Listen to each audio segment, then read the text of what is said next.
Hello, I'm Alexander Jeffrey with the Clark-Esposito law firm PC. Today we'll be discussing potential sanctions liabilities and NFTs. There's been a great amount of discussion about NFTs or non-fungible tokens, and you may wonder what they actually are. The non-fungible designation means that each digital item is uniquely one of one. This means that the NFTs, which are saved on a blockchain system, which is the cryptocurrency system if you're unfamiliar, are each given a unique value and is dependent on that cryptocurrency system.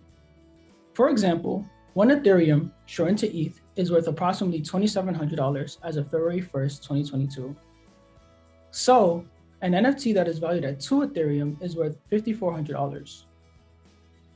Similar to how investments are subject to the market in which they are housed, NFTs are subject to the blockchain in which they are stored. An NFT can be nearly anything digital, including images, videos, sound, or even social media posts. The important and powerful thing about NFTs is that because they are expressly one-of-one digital items, each one can be bought or sold, or even manipulated, displayed, or given particular rights depending on how the artist designed them. Even though valued by the blockchain, NFTs are seen as commodities by the federal government and are regulated as such.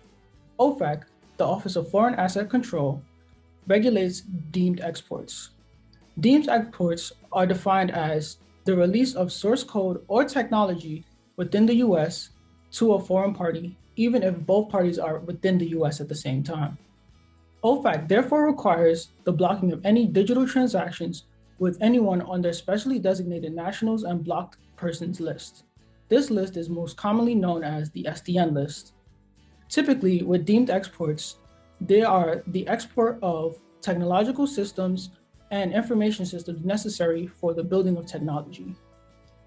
NFTs don't squarely fit into this space, but OFAC has released FAQs, their frequently asked questions, that essentially define them as being deemed exports. OFAC has actively defined the peripheral aspects of an NFT sale, including the digital currency address, and a digital currency wallet. They have done so in the efforts to clearly outline to exporters what are the aspects of these sales and how they can be blocked in the future. OFAC has even stated their plans to regularly post the digital wallets of those that are blocked.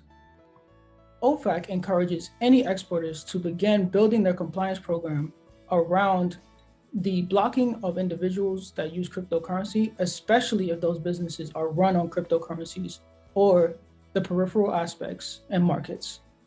Building a compliance program around the trade of digital assets may be extremely difficult due to the fact that with these transactions, the only thing that is being traded is the information for the digital wallets.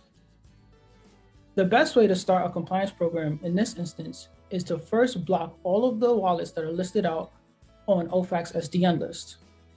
Next, you will look for and around the transaction to see any signs of blocking from the other individual. Signs including the fact that the individual may be from a blocked country, such as Cuba, Iran, or the Ukraine.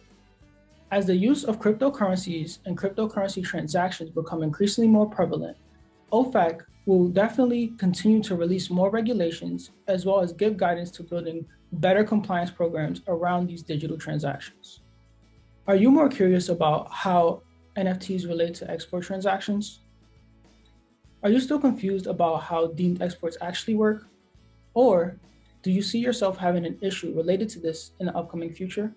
Contact us at 917-546-6997 or send us an email at contact@clarkespositolaw.com.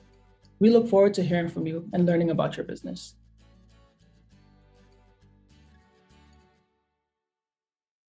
Subscribe and click the bell icon so you'll be the first to know when we upload a new video. Check out our playlist if you want to see more of our videos, and comment below and introduce yourself. We'll see you soon.